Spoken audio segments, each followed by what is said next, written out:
Welcome to the National Community Solar Partnership Building with Benefits webinar series. This is second in a series of 6 webinars. I am Sarah Fall, and I'll be working behind the scenes here. So if you have any technical difficulties, please feel free to send me a direct chat. F-A-L-L is my last name, and I can help you get sorted. This session is being recorded. We will share the slides and a link to that recording very soon.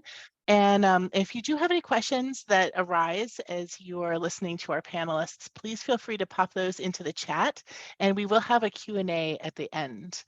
And with that, I'm going to go ahead and invite Ariel to go ahead and take over. And I'm just seeing a note though that we need to make sure that you can unmute yourself. Hold on just one second. I'm so sorry, Ariel. I've got so many windows open right here. Oh goodness. All right, sorry, my apologies.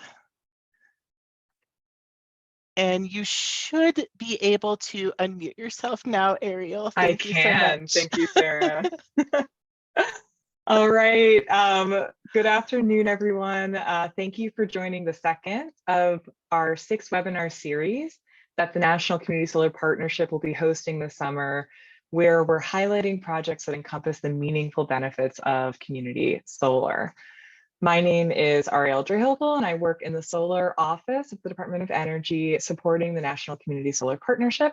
And I am extremely excited to be hosting this webinar today and continuing the conversation around low-income access for community solar with the incredible set of panelists we have. Before I get started, I think if you go to the next slide, Sarah, let's see what's on the next. Actually, no, this slide is great. Invite everyone in the virtual room to please introduce yourselves in the chat. Please add your name, your organization, and what brings you to the conversation today around low-income access for community solar. We'd love to get a sense of who is here. So feel free to add your introductions to the chat as we move forward. So moving to the next slide, we have a brief overview of the agenda for today. So while everyone's introducing themselves, I'll walk us through the flow of our conversation. So first, I will be sharing a few brief context and remarks on the National Community Solar Partnership. We'll then hear from our webinar moderator, Yesenia Rivera, the Executive Director of Energy Allies, who's going to speak to the importance of access for community solar. After that, we have a number of panelists listed here.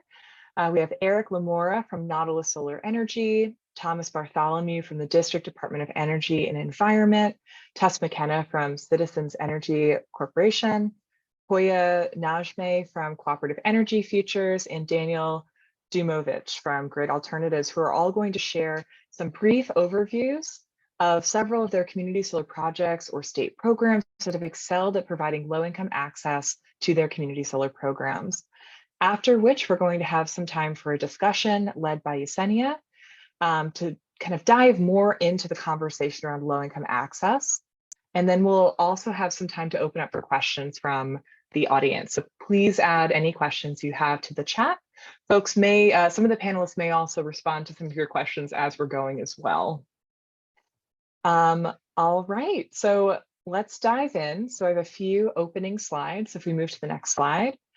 Yes, so starting here, so to set the stage for today's conversation, I just want to briefly highlight that the opportunity for community solar nationally is one that currently has a lot of opportunity for growth, especially in terms of low-income access. So through a recent study from the National Renewable Energy Laboratory, they found that currently 49% of households and 48% of businesses cannot host a PV system of adequate size on their building due to a number of barriers, some of which are listed here. And if we factored in the upfront cost of capital needed to finance a system, that number would be even higher in terms of folks who aren't able to access traditional rooftop solar. And even with more than half of the market unable to access solar through rooftop installations, community solar still remains a very small portion of the total generation capacity in the US. Right now, about 10% of electricity is generated through solar energy in the US, and of that, only 5% is generated from community solar. And of that 5%, only about 1% is dedicated to low income households. In order to build towards a more equitable energy system, we need to ensure that community solar is more widespread and accessible to all households, especially low-income households. And this is the motivation of the National Community Solar Partnership, really to provide resources to support equitable access to affordable community solar for all US households. Moving to the next slide. So we at the National Community Solar Partnership aim to support stakeholders on community solar through our market data and analysis, our online community platform, and our direct technical assistance program. If you are not currently an NCSP member, we would love for you to please join our online platform where you can apply for technical assistance, engage in peer learning with other stakeholders, and find additional resources from DOE and partners to support your work on community solar. One of my colleagues from DOE, maybe you can put the link in the chat for folks to join if they are so inclined. Moving on to the next slide. The next slide is a brief overview of our pathway to success. So this slide provides an overview of the work that the National Community Solar Partnership is currently focusing on in order to build towards our target to enable enough community solar by 2025 to power the equivalent of 5 million households. And what's especially relevant for today's conversation is that we're also aiming to make sure that these meaningful benefits are included within this target. So making sure that households have savings, low-income access, resilience, community ownership, and workforce opportunities. And today we'll really be digging into this low-income access piece. Moving to the next slide.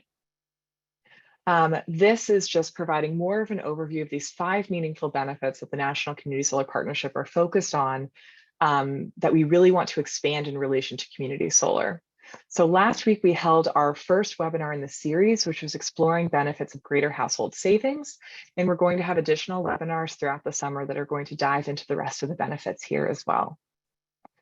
And then moving to the next slide, or last one before I pass it forward. Just want to briefly flag before I hand it off to Yesenia that I want to highlight that the panelists today were all recognized by the Department of Energy's 2022 Sunny Awards for Equitable Community Solar, which awarded community solar programs or projects that incorporate meaningful benefits. And I'll flag that also as we point out here, and we have on a final slide as we close out today, that the 2023 round of the Sunnies is currently open. And we'd love for folks to check that out and to apply if you have a project that you want to have recognized for the benefits that you include. All right, so moving to the next slide, I'm going to now move the conversation towards our topic for today, namely strategies for ensuring that community solar programs and projects are accessible and beneficial to income qualified households. And leading our conversation from here on out will be our moderator, Yesenia Rivera. Yesenia is the Executive Director of Energy Allies.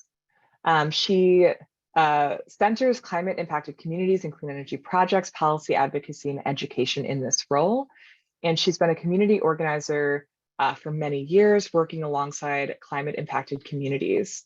I'm going to pass it to you, Yesenia, to open up the conversation and move us into our panelists. Thank you so much. Thank you, Ariel. So as Ariel mentioned, my name is Yesenia Rivera, and I am the Executive Director of Energy Allies. And yeah, today we're going to be talking about how do we make sure that low and moderate income households have access to clean energy. But why? Why does this matter? So Ariel went over some of these numbers earlier in her portion, but according to the Department of Energy's low income affordability data, 44% of all households in the US are considered low income. That number jumps to 81%, the total US population, if we're considering both low and moderate income households. And the energy burden for these families is 8.6%, which is 3 times higher than the national average of 3%. And in some parts of the country, that burden can be as high as 30%. You know, and you add to that our census data that shows that the majority of low to moderate income families are renters. 42% fall in the low to moderate income, and 52% of those that are very low income are renters. So a transition to clean energy for these families is not as simple as putting solar on their rooftops. For these families, affordable and clean energy is going to mean community solar.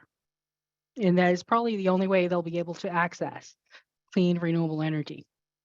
Community solar, unlike any other form of renewable energy, was intentionally designed and developed to be a more equitable avenue for energy access because of its low upfront cost, bill savings, and accessibility to renters. Unfortunately, community solar has not come close to meeting those principles yet. You heard from Ariel how less than 1% of the total capacity is dedicated to low to moderate income subscribers. And just to get a picture of that, we have over 3,000 megawatts of community solar capacity that has been deployed as of 2020. 1%, less than 1% of that is less than 65 megawatts of community solar that's dedicated to low and moderate income subscribers. In 2021, the Biden administration made the historic commitment that 40% of overall federal investment was to flow to disadvantaged communities. The Justice 40 initiative, as it's known, is it's a commitment to address environmental justice like we haven't seen before in our country. So access to clean, affordable energy for low and moderate income families is the cornerstone of Justice 40, as well as the cornerstone to securing a just transition to clean energy. And today we're going to hear from experts on how we can secure access for these communities to community solar projects. And I'm going to let the panelists introduce themselves. And we're going to start with Eric Lamora from Nautilus Solar. Great, thank you, Yesenia. Appreciate you. I'll introduce myself. Apologize, I'm getting over a cold, so if I'm a little raspy, that's what's going on there. But it's great to be here with everyone today. I'm Eric Lamora, Executive Director of Community Solar for Nautilus Solar Energy. Nautilus Solar is an owner-operator of community solar projects. We have been around for over 17 years. And about 7 years ago, identified community solar as really being the future of solar. So took an early interest in early adoption of community solar projects, which also inadvertently led us to the LMI communities. You can go to the next slide. So, and then we'll go to the next one here.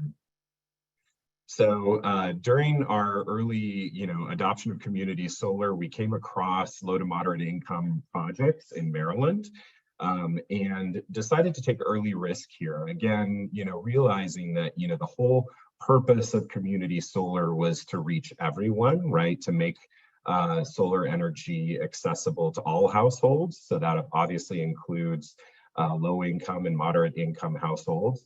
So one of our first LMI projects was the White Marsh project, which was one of the Sunny Award projects last year. It was in the meaningful benefits category for LMI Access. Really, the exciting part of this project was it was the first community solar project to go online in Maryland with over 50% of the energy dedicated to LMI households.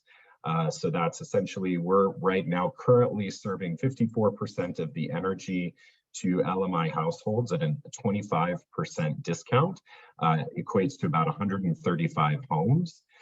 So really exciting project and, really helped us launch further efforts into, the low to moderate income space for community solar.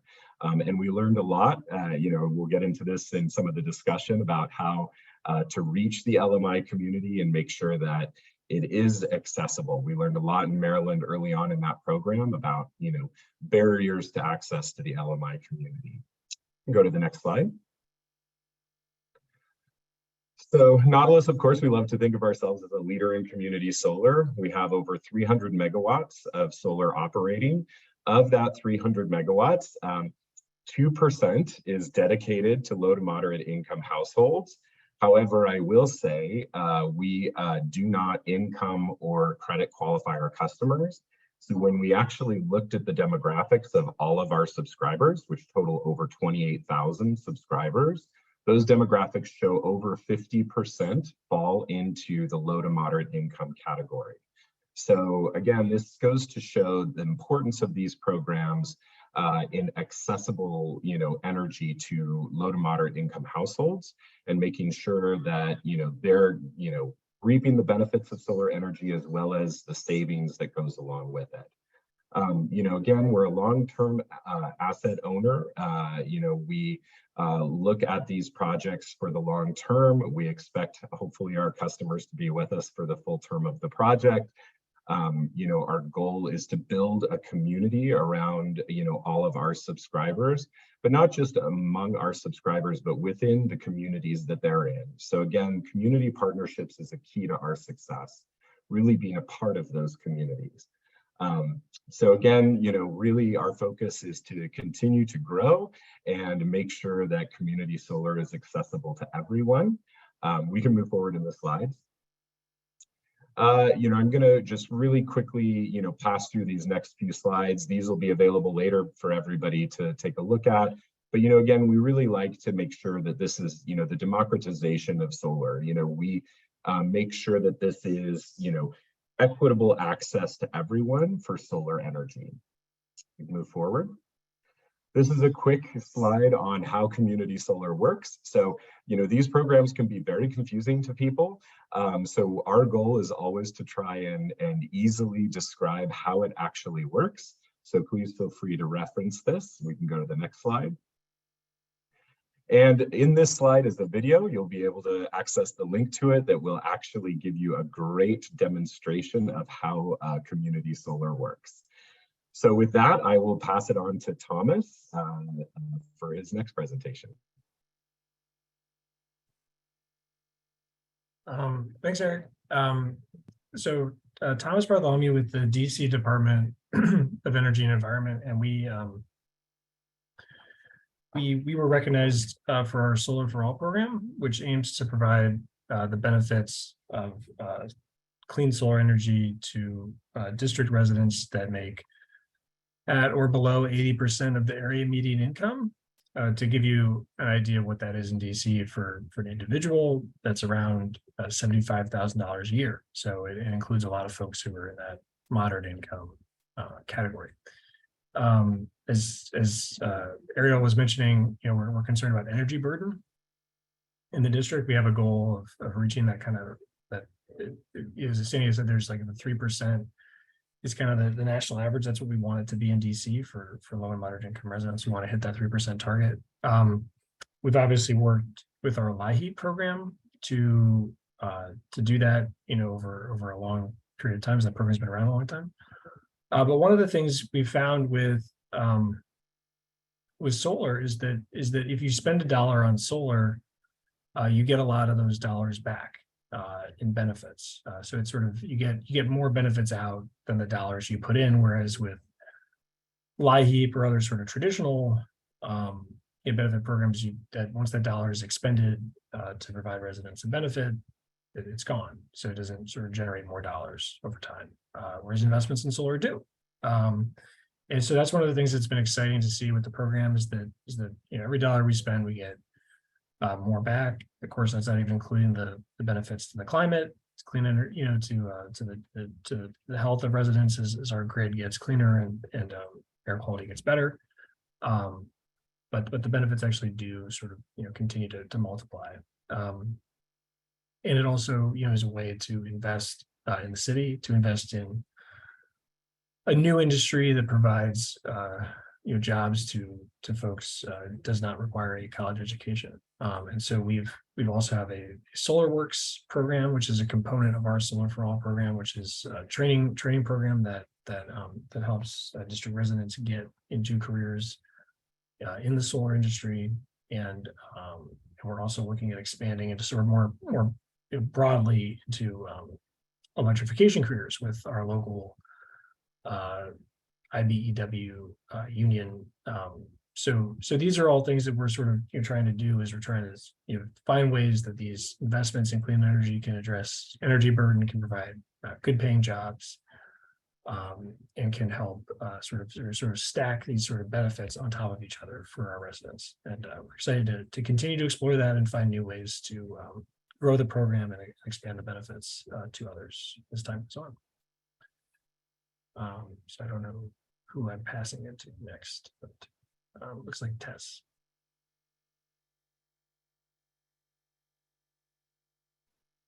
Thank you so much for passing it to me. And thank you for the opportunity to speak today. I'm really looking forward to learning from my fellow panelists already have started and our pursuant discussion and Q&A session. Thank you to the National Community Solar Partnership for organizing this series of webinars. Community solar and environmental justice are so key to our ongoing energy transition, and it's fantastic that we are highlighting how to provide meaningful benefits to companies that might be new or are looking to evolve and improve in this space. So I'm delighted to be here. I'm going to provide a brief overview of how our program works and then go into what it looks like to make community solar more accessible. I'm Tess McKenna, and I'm the program manager of Joe for Sun at Citizens Energy Corporation. Citizens is a Boston-based energy nonprofit founded by former Congressman Joe Kennedy II in 1979 with the mission to make life's basic needs more affordable. Joe for Sun itself is a community solar program that provides a steep discount on clean energy credits produced by our 7 utility-scale solar projects across Massachusetts and in New York. In Massachusetts, our more than 2,000 customers are all low income, and the majority of our customers in New York are as well. For each project, just over 50% of our output for the array goes to low-income residential households, and we provide a 50% discount on those clean energy credits that they receive. In the 3 years we've run the program, we've saved low-income households about $2 million so far. We can go to the next slide. The way that we're able to determine if somebody qualifies for our program is if they have a low income rate in either National Grid or Eversource. That's utility defined, and we don't have to do that in-house. This would be anybody who is eligible for these other programs. And the great thing about community solar is that we're able to layer on the benefit on top of any other discounts they're already receiving on their electricity bill. So it doesn't discount anyone from receiving something like LIHEAP, which, as Eric mentioned, is well established and well loved. Next slide, please. Broadly, how it works is we produce our energy at our solar farms. We're giving out to the utility turns that into bill credits that they can allocate across our entire customer base. They receive those credits, let's say it's $80 in a month they receive, then they would pay us back for 50% of that credit, receiving a 50% credit on their clean energy credit. The goal is for people to save 50% of their electric use overall. In New York, we do that household by household, and we're transitioning to doing that in Massachusetts as well. But for now, we use the statewide average of electricity usage. Next slide, please. So we see here, this is a discount they receive on their bill. Alternative on-bill credit, in this example, it's $80. Next slide. And we see that that amount subtracts from their overall amount due. So on every single utility bill, they're seeing that the clean energy credit they receive subtracts from the amount of money they owe to the utility. Next. Then about a month later, they receive a bill from us for 50% of that utility bill.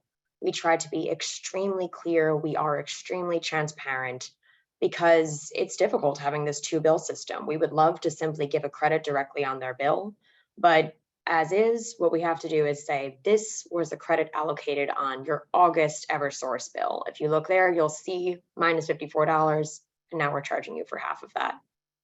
Next, please. So we make it as easy as possible to apply. We have our website, citizensenergy.com/Joe4Sun.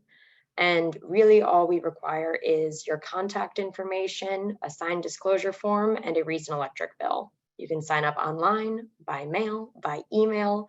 You can drive by our office. We make it available to you if you want to sign up. Next, please. And we have a couple frequently asked questions. If you want to cycle through them quickly, essentially, no. You're never locked into a rate. We are not a supplier. We only provide a discount. We are not an ESCO, which I know is a point of contention for many people. The way that people can make payments is myriad and full. We continually seek feedback and incorporate that feedback from our customers to try to make the program as easy and as accessible as possible. Through any medium, even if you don't have a bank account, even if you don't have reliable computer access, we'll make sure that you're able to participate. And if in fact you cannot pay, we do not charge late fees, we do not charge interest, we never send a debt to a collections office, and we don't look for credit scores. So it's a matter of making sure that people are able to access the program safely and know that they're not going to be backed into a corner if they're completely unable to participate. And I think that's my 5 minutes.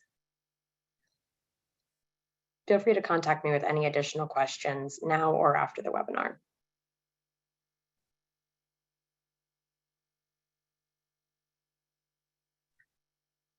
And to Puya. Thanks, Tess. Appreciate that. My name is Puya Najmai. I'm the Policy and Regulatory Director for Cooperative Energy Futures. We could go to the next slide. And one more slide. Great. So Cooperative Energy Futures, we have a mission to empower communities across Minnesota to build energy democracy through solutions that are clean, local, and ours. How do we do this? Well, we work with underserved and low-income communities as well as the general public to create real community wealth by providing a pathway to ownership and control of resources and providing deep energy savings. So we are a member-owned solar cooperative. We're a for-profit 308B. We operate in Minnesota. Our subscribers own our electricity, or the electricity they produce, and they control it democratically. We also do consulting and co-developing to help other community-based organizations develop projects all over the country. Next slide, please. So how do we deliver most of these benefits right now is through community solar gardens. So quick overview, we have 8 gardens operating right now for a total of 7 megawatt capacity. They're a mixture of ground mount, large rooftop, and carport systems. There are 7 gardens that we are hoping to produce here in the next year or so. They're in different stages of development. That'll be about 8 megawatts and same mixture there. As far as the types of gardens, we're seeking to build another 50 megawatts though in the next 10 years. And the reason we're doing that is having to do with something I'm going to cover in a little bit, and it has to do with new laws in Minnesota. Currently, we have around 750-ish members right now that they, once again, they produce and they own their own electricity. Once these 7 other gardens are going to be developed, will be about double that. So about 1,500 people who are subscribed, who own and their own electricity and receive benefits. About 51% of our current gardens that are operating are low-income subscribers. Next slide, please. So what are the benefits to get a little more tangible here? So currently, under the 7 gardens that are operating, there is no upfront cost. There is starting right away in year 1, your savings are around 10% on your electricity bill. By year 25, though, at the end of the contract, you're saving about 50% on every single electricity bill. So your average lifetime savings is somewhere around 25%. So under this new model, there's new law that just been passed, new policy, CSG policy in Minnesota, we're very excited about. Under this new model, basically same thing, no upfront costs. Year 1, though, you're going to be saving around 18%. So almost 20% right away, no upfront costs on your electricity bill. By year 25, you're saving 52% with an average lifetime savings of about 33%. So we also build wealth through dividend payments, which are our garden profits, and equity. So that basically means the better the gardens do, the better the members do. We also have democratic control of our gardens, meaning you can run for the board, you can vote for the board. There are meetings in which we discuss what goes on with the gardens operationally and so forth. And this basically builds agency and knowledge of the energy system, which we also feel is a huge benefit. Next slide, please. So lessons learned. I'm going to concentrate on just this first lesson. Maybe the other one can be discussed a little later on in Q&A or something. But basically, CSG policy is foundational, meaning that in your state, you need to have virtual net metering to have a community solar program. But so is the type of CSG policy. It's extremely important. Minnesota is a good example of this. Our CSG program started in 2013. It is currently around 850 megawatts. It's huge. It's the second, I think, largest in the US. New York just passed a little while ago. I believe that's the case. So it's very large. There's no cap on it. One of the only ones maybe with no cap, but absolutely no provisions having to do with equity and access. So it got really big and it's very successful as far as that goes. But as far as equity and access goes, we think it needed a lot of improvement. So for the last 5 years, Cooperative Energy Futures and myself in particular have been lobbying at our Minnesota Capitol to change this, these policies, and other groups are doing it too, but we are the main lobbying organization that is advocating for changes having to do with equity and access. We finally accomplished that this year. Minnesota has a Democratic trifecta as of this year, and we went ahead and actually passed this legislation. We're very excited about it. It's HF 2310 on the Minnesota 2023 legislature, Article 12, Section 14. I'm giving you that rather than the statute because it's easier to track the changes in the bill this way. But basically, beforehand, before these changes were made, 87 to 85% of the capacity of this huge program, which was 60% of all solar in Minnesota, was community solar. 85% of that was commercial, industrial, or institutional, meaning 15% residential. Of that 15% residential, we don't know the stats, but an extremely low number was low income. And I think most of them happen to be from our gardens, the 7 that are operating now. Now, that also there was, credit checks allowed, income checks allowed, all that kind of stuff. So we pushed for changes to that, finally passed this year. We're intimately involved in both drafting this new bill and passing it.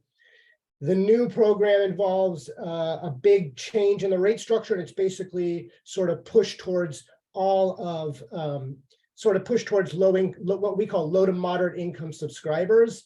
And there's all these provisions that are customer protections and so forth, and you can't check credit and income, different things that basically really helped with equity and access. And we're really grateful for our legislature for allowing us to, change our community solar program so we can once again be leaders, or at least some of the leaders in the US as far as like equity and access goes.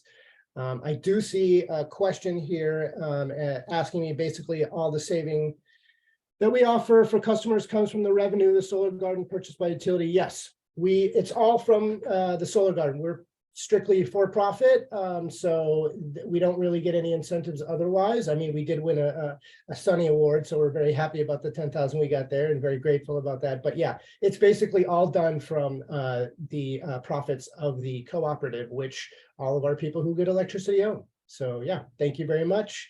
Look forward to questions and answers. And Daniel's. Great, thanks, Booyah.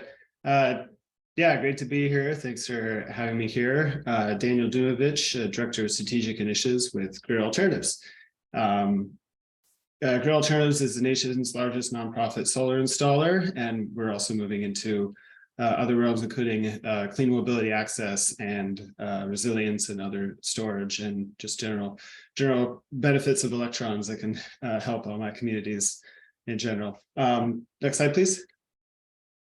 So focusing mainly on our project in California, which to this day, I believe, is still California's first fully dedicated low-income community solar project.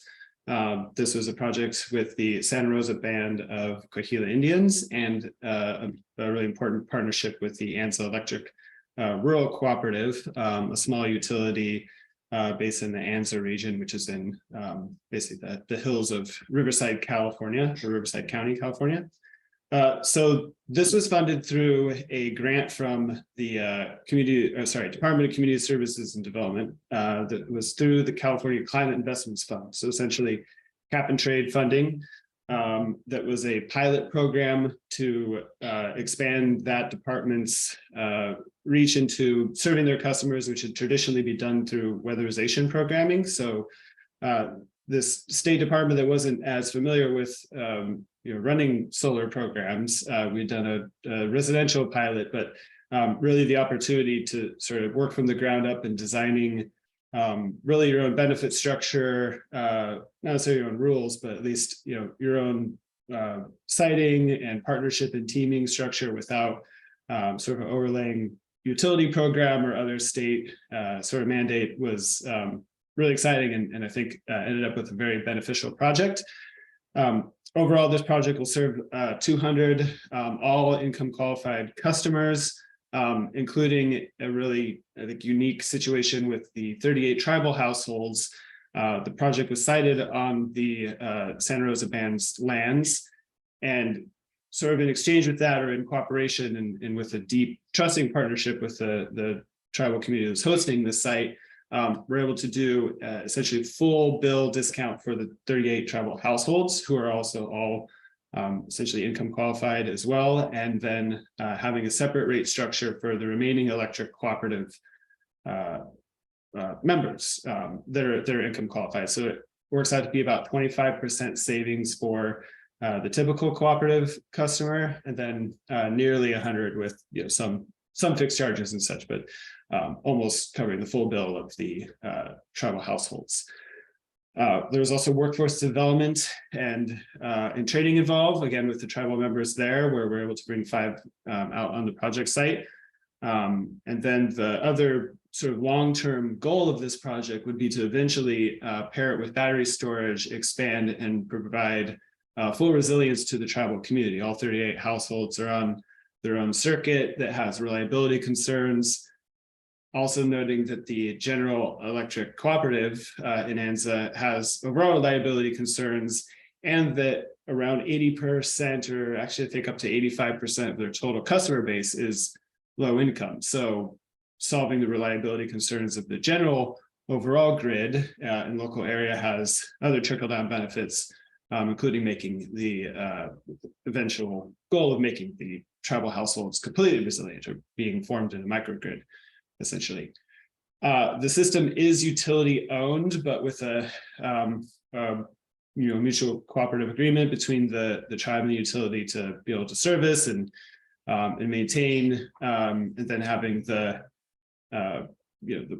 funding comes from the State Department as a pilot grant. Essentially, a grant funding was allowed us to finance the construction. So a lot of great elements there we're able to layer on top of each other. Go ahead, next slide. Just some photos of the construction. Nothing fancy here, but beautiful land, very rural, as you can see, but a great site for solar. You can see some of the workforce development going on as well. Next slide, please. One of the other things to highlight here was just the flexibility of working with a local energy cooperative, and that, I think there's 3 total staff members, full-time at least. You'll be able to come up with the different tiered structure, provide customized education, and really learning some of the lessons around access about how customers get information and how they are enrolling and subscribing and even paying their bills.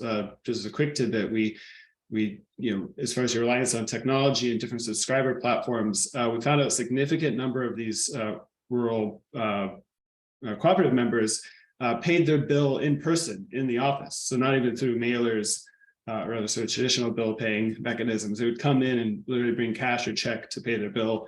So we had to meet them where they are to do enrollment and advertisement. Next slide, please. And just to wrap up some of our key takeaways here, really important to have that direct tribal relationship, coming with that mutual siting agreement.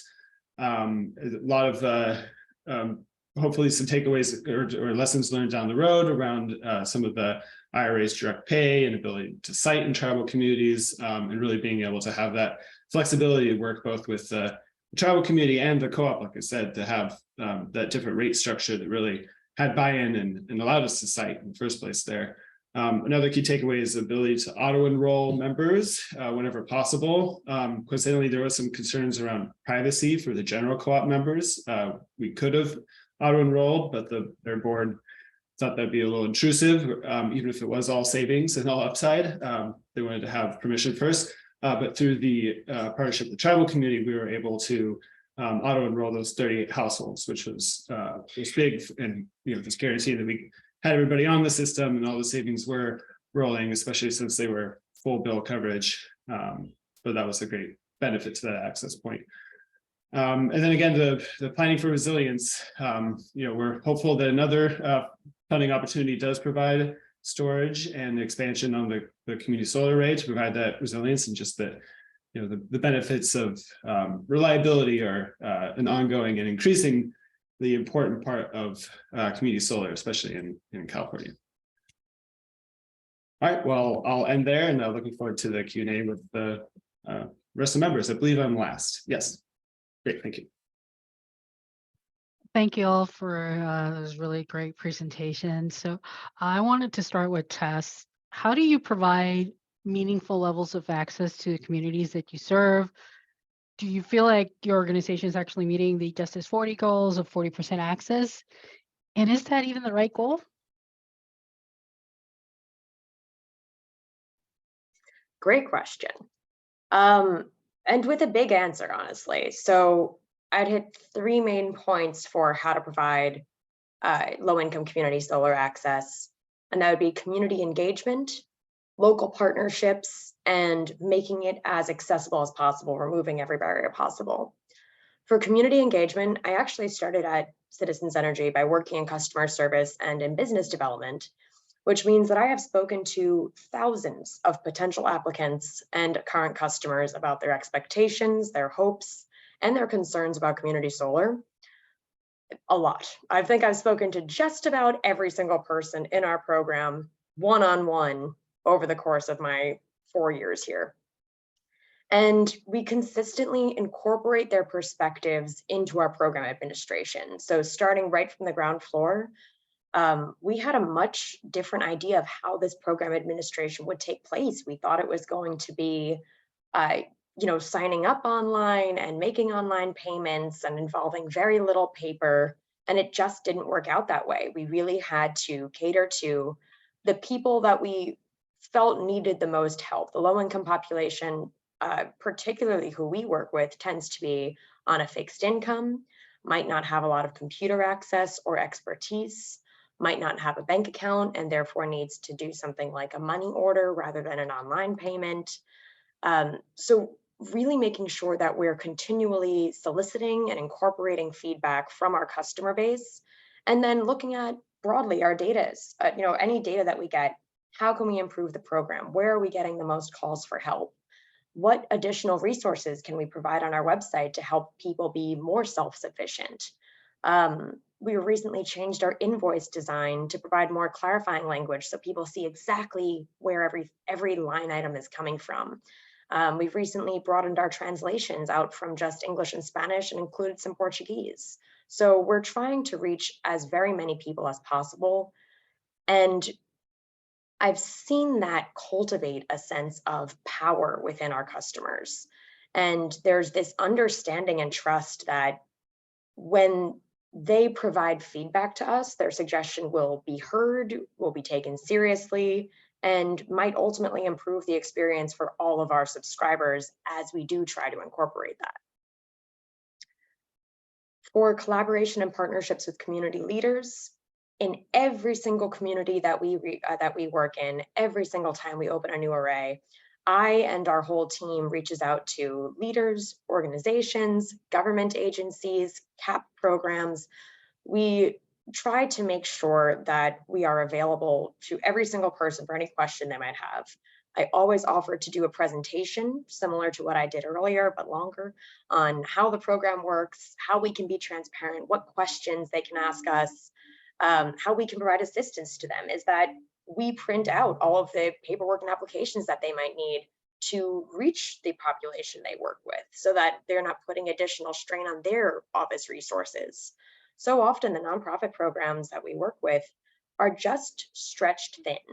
They have a lot to do, and anything that we can do to make it easier ends up establishing a trust-based, strong relationship that we see really blends out into the community, providing a pathway for a long-term positive impact and an association with our company, and the trust that we will respond and we will act. So meet folks where they are. Yeah, exactly. And then in line with that, right, just making it easier. removing the logistical obstacles that prevent people from being able to participate. We accept paper, like I said, paper applications in the mail. We have before picked up applications from somebody's house when we weren't able to do in-person events like an open house during the pandemic. It's definitely more logistically difficult. And we do try to promote resources for people to be self-sufficient. But what that ends up being is that we spend a lot of intensive one-on-one time, especially with new customers as they start to learn the program, to make sure that people feel comfortable and have a holistic understanding of how this program can help them. Thank you. So this question is for all of the panelists. How can technology both help or hinder increase access to community solar for low to moderate income families?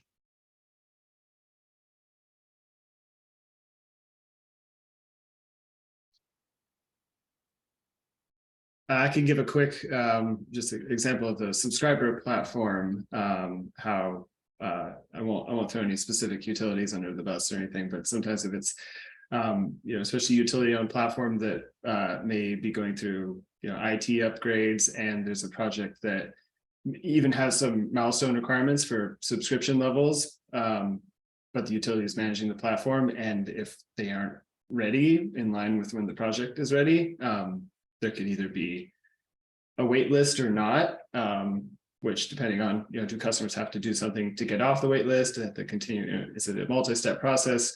Or are they just not able to subscribe when they otherwise would be because of a utility holdup? So it's just an example of, thinking, oh, this is going to make things easier for developers, for subscription management. There's a good thought, but the timing and nuts and bolts of, the platform itself hinders timely enrollment.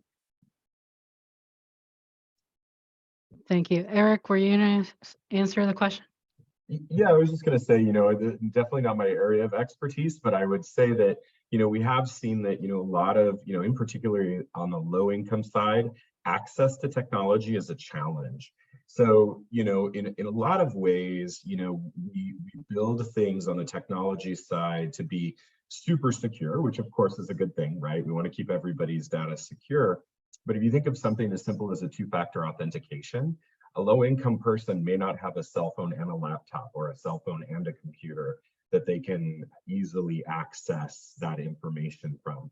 So there's a lot of little things, I think, that can create those barriers. That's why it's good to hear the talk about people offering other methods of enrollment, because I think it is important, right, that we make sure that we do move forward on, and especially those that need the help the most, really the truly low-income households out there, that they're able to, have the tools they need to be able to access these programs. Thank you. And since I have you unmuted, what would you say are some major barriers for LMI households that are facing access to community solar, and how have you addressed those barriers? Yeah, it's really interesting because, I use this example a lot of when we first started in Maryland. Maryland had was one of the first states actually that required LMI participation. And it was really interesting because the program rules required you to get proof of income or tax records. So getting that from a low income household is impossible. And really it kind of ground to a halt, the enrollment of low-income households, and really only gave moderate income households access, and even that was a little challenging. The good news is they redid the program really to focus on other methods of verifying, LMI eligibility. So that included a lot of what Tess had in her list, which is you're already enrolled in a low-income program. So that pre-qualifies you. They also included census tract data, which I think was hugely important to allow people, to go into neighborhoods and work with communities and do enrollment that way, as well as self-attestation, right? So all of those, I think, were key to removing barriers that, were, again, well-intentioned, right? They didn't want bad actors signing anybody up, but again, it really, kept a lot of people who really needed the benefit from receiving it. So that's kind of more on the policy side. Then I would say, on, the owner operator side, as a large corporation, that is actively investing, one of the things that we did initially was remove the requirement of credit checks and income verification. So that, again, it gave equal access to everyone. There's no need to do a credit check. If you're paying your electric bill, you qualify, or if you have an electric bill, you qualify. So really we saw that as being a key step there. And it's still something that you see out there commonplace, is this idea of a credit check or income verification, in order to qualify for community solar programs. So I think that's a key barrier that needs to be removed. And when we get into the scaling question, it'll be a key player there as well. Thank you, Eric. I'm curious if any of the other panelists has to respond to what they see as the major barriers to LMI access. Yeah, I'll jump right in. I'd say number one, and I agree with everything that Eric had said. Number one, particularly where I'm working in Massachusetts, is consolidated billing. I am looking at community solar regulations being hammered out across the country. In every state, I'm seeing this obstacle as disconcertingly common. Essentially, community solar subscribers right now receive two bills, which I showed in my presentation, right? One from the utility featuring the discount from the clean energy credits, and then a second from the community solar provider for the credits at a discount.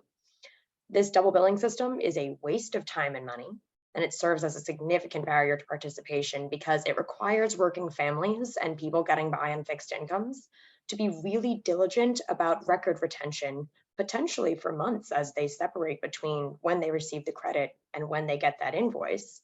And it requires a lot of trust in the community solar company because it kind of sounds like a scam. It sounds like, oh, trust us, you'll get a discount and just keep paying us and hopefully you see it.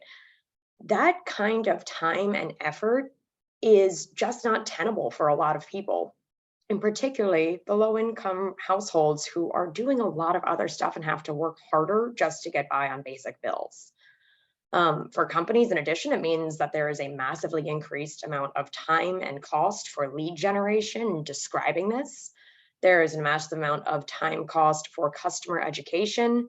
And then we need an implementation of a robust customer service team to deal with the confusion stemming thereof. So consolidated billing needs to be the norm. It's now the norm in New York, which has been a boon to community solar, particularly to us. I see how much it helps our customers. I see how many fewer calls we get and how people just want to stay on the program forever because they're only getting the benefit without this additional headache. And I think that's going to be an absolutely key element to scaling up community solar across the country. Thank you. And now, since both you and Eric are talking about scaling, what is it going to take? And this is to all the panelists. What is it going to take for us to scale LMI access? Because we've heard a lot of pilots and prototypes and programs that are at the very early stages. But how do we make sure, that this applies to everyone, that we can make sure that anyone that wants clean, affordable energy has access to it?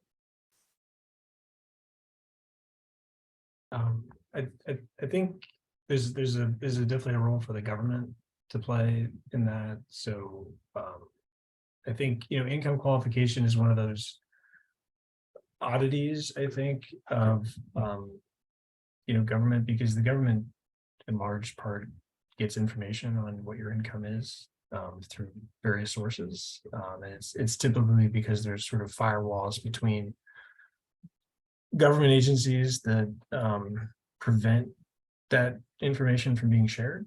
But yeah, I mean, I think that's the easiest way, is to just make it so people either automatically qualify or make it easier for them to qualify. That involves some sort of information sharing. I think the government has a role to play in that. Thank you, Thomas. Eric, Tess?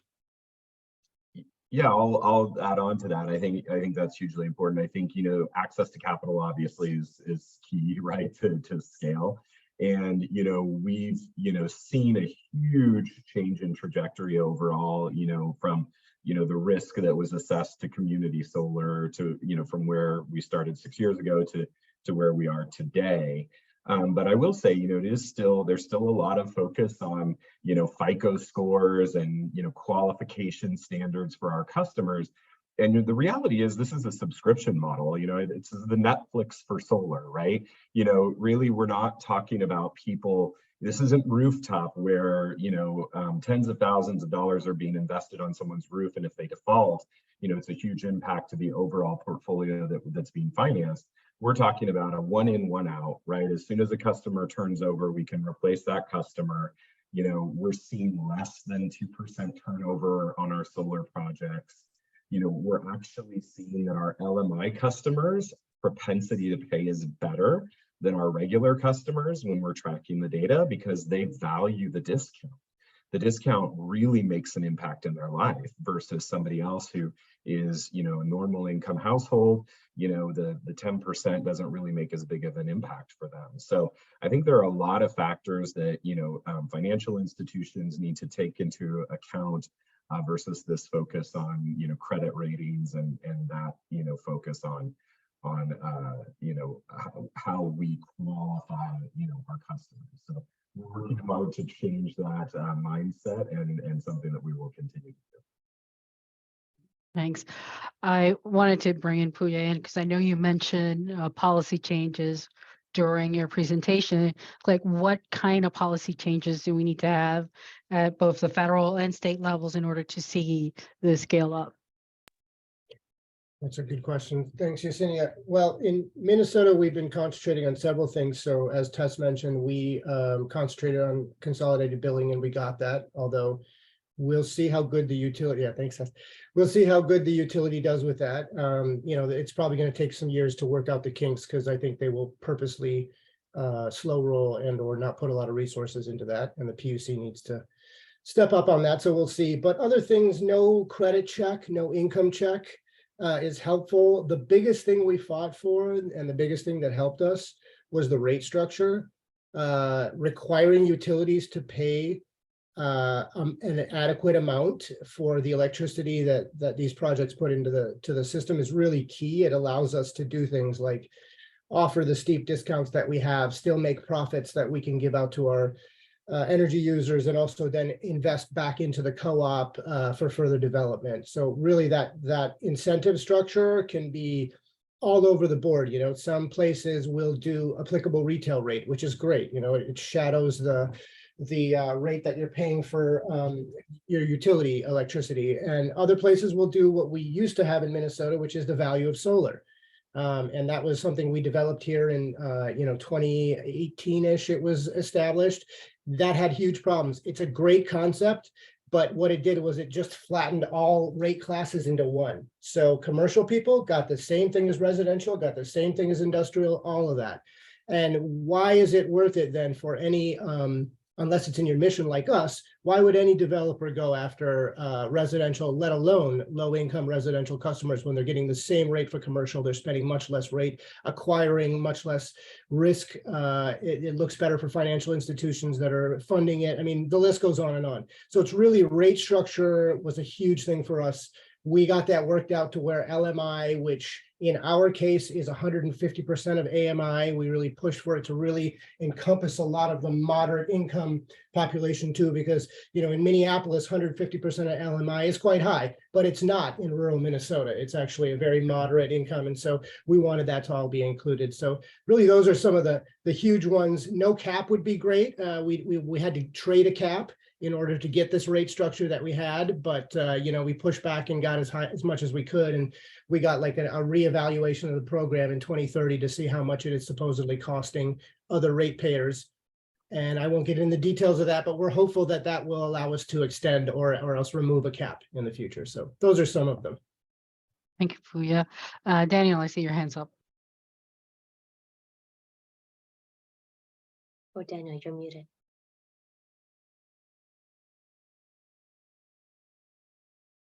So you're muted. Oops, sorry about that. Lowered my hand at least. Yeah, so I was just going to say that around siting requirements, if there's any restrictive or just some clarity on who qualifies. This is mostly coming out of the California framework, where we had disadvantaged communities, which is basically census tracts that scored high in both pollution and socioeconomic metrics. And it created you're either in or out on the siting for community solar, had geographic requirements around 5 miles within the system. You could be a subscriber and things like that. So one thing that happened late and we were thankful of, but was the inclusion of tribal communities in the disadvantaged community framework. So there could be more siting there, but it happened later on in the cycle. So it would have been better and help with expansion, if that was clarified earlier. Thank you. Tess? Thanks. So in addition, because I agree with everything that's been said so far, I think these are all really important and interesting considerations to make in a given business and a given policymaker's stance.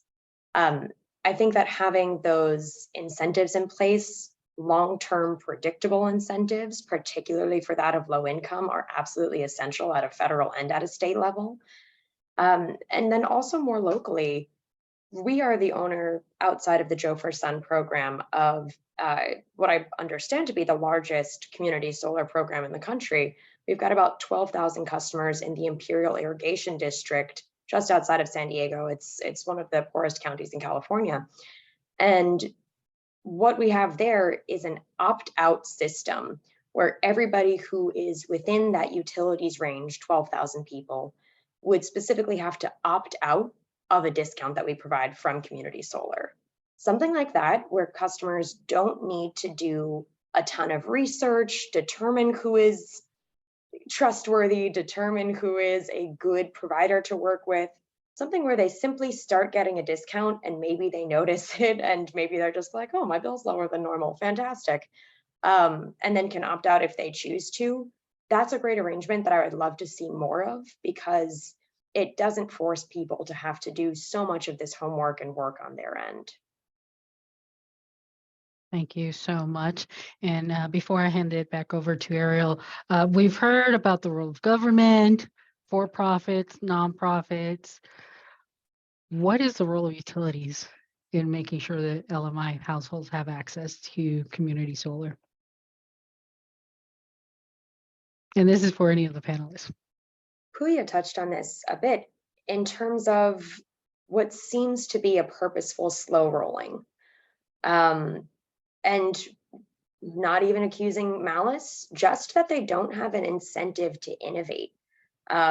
We really need to create a system in which there is an incentive for low-income community customers to be prioritized. Because when these departments are not adequately staffed, when credits are being put on manually instead of with some kind of computer program, when customers, even on unified billing, their invoices from the utility are being delayed 5, 6, 7 months without getting an electricity bill, and then slammed with it all at once because they're on a community solar program and it took a long time for those credits to reach them. That's not anything that we as developers can impact, and trust me, we have tried. We really need greater buy-in from utilities to work toward this common goal of helping people. Thank you. Puya?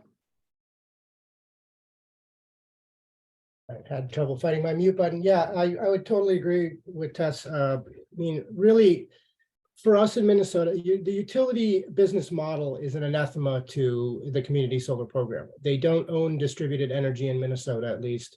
And so it is basically a hindrance to their business model. So just step out of the way. Another thing we got in Minnesota is we got the program taken, the administration taken out of our utilities' hands and put into our Department of Commerce hands. There's a bunch of changes in this bill. And this is another one of the huge ones that was very beneficial to us. They were not only slow rolling, but standing in the way of interconnection, standing in the way of applications to actually enter into the program, slow rolling everything. So I don't think, other than staying out of the way, other than not being in charge of the program, administering a program that is, you know, a conflict of interest to them, I think the best thing for utilities to do would be to stay out of the way and to attempt to Number one, honestly deal with and process interconnection applications in the interconnection process. And number two, be an honest, good faith partner in updating distribution and interconnection facilities, because that's another way in Minnesota that they're kind of getting around having to implement this program, or at least, you know, slowing the program down is through not investing in upgrading our system, our distribution systems, even given the fact that we have to pay for them, by the way. So like community solar developers have to come in and pay for all the upgrades for a system that everybody else uses as well. But even given that, they're lacking in that. So yeah. Oh, thank you all so much for such an interesting and rich conversation. And I will hand it back to Ariel. Thank you, Sania, and thank you to all of the panelists and all of the great information that you shared. I will say you all did a great job of answering most of the questions in the chat as they came up. I'll just share at a high level, a lot of the themes that I saw as I monitored the chat were questions around savings levels, so how you all manage to provide deep savings to low-income households, questions around funding and cost models, and specific questions for certain panelists on those. Some questions on federal incentives that many folks responded to, as well as questions on low-income eligibility. So I was thinking it could be interesting to hear from, you know, more folks. I think, Thomas, you answered some of the questions on the eligibility piece. But if there's anything else that folks want to share about how you verify low-income eligibility for households participating in your programs or projects, please feel free to chime in. And if folks have more questions or want more responses to something, please feel free to put it in the chat.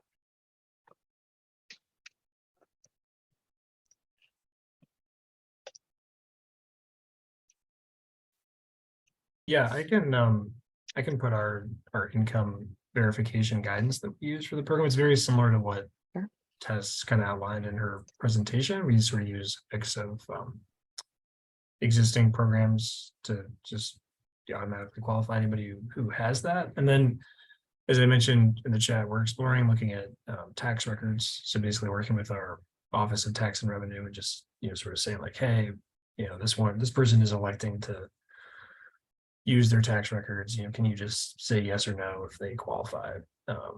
So it's not, there's no like information sharing. We don't have to like get into the whole privacy issue. But our Office of Tax Members indicated that that could be something they could do. So that might be something we do in the future is add that feature. But for most of the folks we're working with are the very low income space. And so you know, a lot of them already receive like SNAP or TANF or some other program that the district administers. So it's easy to use those programs as a gateway to sort of automatically qualify folks.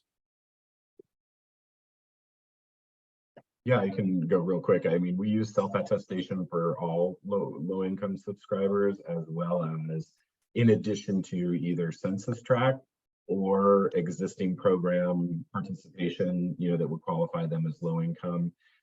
If they're a low income subscriber and they don't have any of those, you know, they don't fit any of those criteria, then we go to either some sort of income verification model.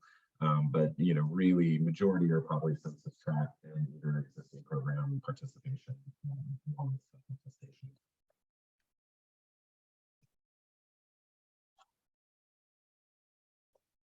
Right. So we have, let's see, 4 minutes left. I suppose based on the questions that you all have answered in the chat and the responses you gave, is there anything that anyone would like to elaborate on or share more on in the last couple of minutes? I would like, because I know Robert asked the question at the beginning about utility scale solar. And I think for those of us that see this as a way to address energy justice, energy democracy, while utility scale solar does pump a lot of solar and clean energy into the grid, it doesn't really offer benefits to community in the way that a community-led project will do, or a local community solar. For example, we're working with a group in Boston in the communities of Roxbury, Dorchester, and Mattapan. And this is composed of residents of the community and smaller organizations that work with the community members. And we've been working with them around what is community solar? Is this an option for y'all? And last summer, they voted on, they want to develop their own projects. They want to develop a portfolio of community solar projects because it's Boston and there's not enough land to build a big community solar project. But, and this is before the IRA passed. So even before the IRA, we're like, okay, so how exactly are we going to finance this and make it happen? Thankfully, the IRA has passed. We have direct pay, which we're waiting on the guidance from the IRS to issue. But, when they're looking at these projects, they're looking at where do we site them that's more beneficial to the entire community we're trying to serve? How do we create a robust and meaningful workforce development program attached to this to these projects? And again, everything they're looking at is like, how do we make sure we have a source of generational wealth for the community, not just reducing their energy bills, but actually generating wealth for these families. Amazing. Thank you, Yesenia, for providing more of a response to that question. Really appreciate it. And let's see, there's a few things to close out the webinar, but before I do that, I just want to say thank you again to all of the panelists, to our moderator, and all that you shared on the webinar today. This has been a great conversation, so thank you to everyone. We have a couple closeout slides today. So this one is an overview of all of our upcoming Building with Benefits webinars focused on the meaningful benefit and Sunny Awards categories. So as a reminder, this link in the chat is where you can sign up for the upcoming webinars. And I believe we're still waiting on the final recording and transcription for our webinar last week, but that should be up very soon. And the recording and slides from this webinar should be up in the next couple days. So you can go to this link to find those, as well as sign up for the upcoming webinars. And then moving to the next slide, this is just once again highlighting that the 2023 Sunny Awards for Equitable Community Solar is currently open. And we're looking for folks to apply for this prize. The deadline to apply is July 14th. So if you have a project or program that incorporates some of the meaningful benefits that were highlighted previously, please submit that project and you could be highlighted on a future webinar from the National Community Solar Partnership. And with that, I think the last slide is just highlighting a couple things to keep in mind of the Sunny Awards, our webinar series, and the Community Power Accelerator, which I had mentioned briefly in the chat. Thank you everybody for your time today, and we hope to see you at our next webinar. Thank you and take care. Thank you so much. Thank you. Thanks, everyone.